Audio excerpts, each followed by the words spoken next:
اعوذ باللہ من الشیطان الرجیم بسم اللہ الرحمن الرحیم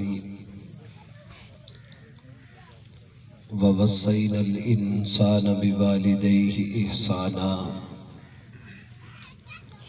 حملت امہ کرہا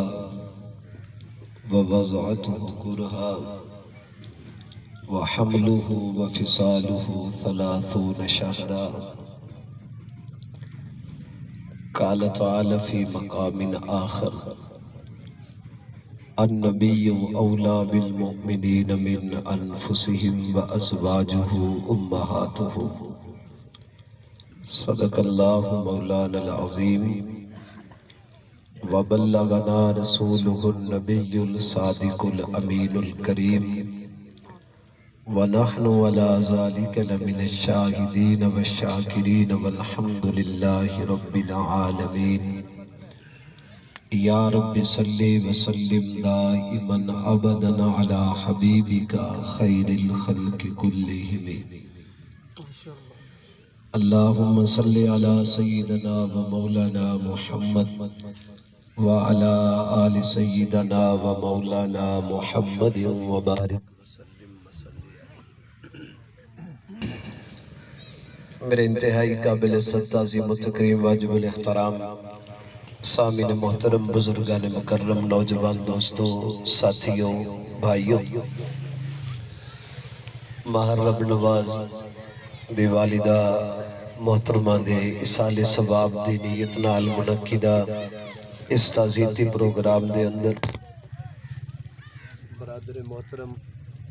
حضرت مولانا مفتی محمد شمس الحق صاحب دامت برکات ملالیہ دے حکم دی بجاوری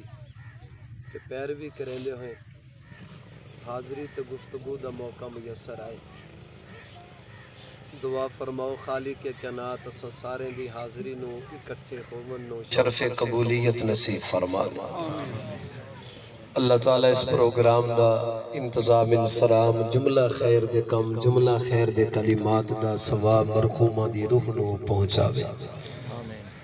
اللہ تعالیٰ سا سارے انو مرن تو پہلے قبر حشر دی تیاری دی توفیق نصیب فرماوے وقت آخر اللہ تعالیٰ سا سارے ادا خاتمہ بالخیر تے خاتمہ بالایمان فرماوے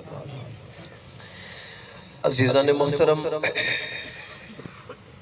اللہ تعالیٰ دی ذات دا سارے ہوتے بڑا کرم تے احسان ہے کہ خالق کے کائنات نے اپنی پیدا کردہ 18,000 مخلوق وچوں چونتے منتخب کر کے اساں سارے انو ساری خلقت وچوں اشرف اعلیٰ آسن اجمل اکمل افضل ساری خلقت دی امام تے سردار مخلوق حضرت انسان پیدا فرمایا بے شمار انسانی طبقات وچوں اللہ تعالیٰ نے اساں سارے کو چونتے منتخب کر کے مسلمان پیدا فرمایا اور ایمان والیاں دے وچوں اللہ تعالیٰ نے اساں سارے انو اپنے محبوب پیغمبر جناب محمد رسول اللہ صلی اللہ تعالیٰ علیہ وسلم والی مبارک نسبت مبارک نعمت مبارک دولت نصیب فرمائی آقا علیہ السلام دی ذات ببرکات اساں سارے واسطے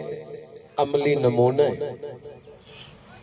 قرآن مجید اساں سارے واسطے آب حیات تے نبی علیہ السلام دی سنت طیبہ شریعت مطہرہ آقا علیہ السلام دی حیات مبارکہ اساں سارے واسطے ایک آئیڈیل تے عملی نمونہ ہے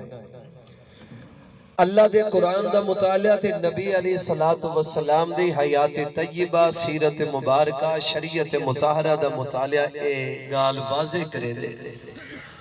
کہ قرآن مجید دے اندر اور آقا علیہ السلام دے فرمودات ارشادات دے اندر جتھا انسان کو عبادات اختیار کرن دا ذکر نماز دا روزے دا حج زکاة قربانی دا رکوع سجدے دا حلال کھامن دا حرام کلوں بچن دا سچ بولن دا جھوٹ کلوں پرہیز کرن دا اخلاقیات دا معاملات دا معاشرت دا جتھا اللہ دے قرآن تے نبی علیہ السلام نے ساکو بننے چیزیں دے بارے حکم کی تھے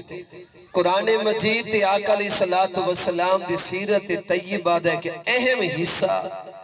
وہ ساکو اس شے دا حکم دیندے کہ ساڑے اخلاق سارے کو زیادہ اچھے تے آلہ ہوئے. چنگے اخلاق اختیار کرن دا حکم اللہ دے قرآن دے اندر بھی ہے تے جناب محمد الرسول اللہ صلی اللہ تعالیٰ علیہ وسلم دے عالی شان فرمان دے اندر بھی ہے. اللہ نے جتن قرآن مجید دے اندر نبی علیہ السلام دی سیرت دا ذکر فرمایا، سورت دا ذکر فرمایا، جتھا نبی علیہ السلام دی مدح سرائی اللہ پاک نے قرآن مجید دے اندر فرمائی. نبی دا چہرہ، نبی دا زلفہ، نبی دے دندان مبارک، آقا دا زمانہ، جتھا نبی علیہ السلام دی تمام چیزیں دا ذکر ہے، اتھائی اللہ نے آقا علیہ السلام دے بارے فرمایا اِنَّكَ لَعَلَى خُلُقٍ عظیم. ساری دی ساری کائنات دے وچوں اگر سب تو زیادہ اعلیٰ اخلاق والی کوئی ذات ہے تو محمد مصطفیٰ دی مبارک ذات. ان اعلیٰ اخلاق دا حکم تا ہے، لیکن اعلیٰ اخلاق دے حقدار کون ہے؟ سب تو زیادہ اعلیٰ اخلاق دے مستحق کون ہے؟ یاد رکھا ہے بحیثیت انسان اساڑے بھرا اعلیٰ اخلاق دے مستحق، ہمسائے اعلیٰ اخلاق دے مستحق، چھوٹے چنگے اخلاق دے مستحق، بڑے چنگے اخلاق دے مستحق. لیکن اللہ دے قرآن تے نبی دی دین دا مطالعہ اس بات نو واضح کریں دے کہ انسان دے چنگے تے اعلیٰ اخلاق دے سب تو زیادہ تے سب تو پہلے حقدار تے مستحق انسان دے اپنے والدین.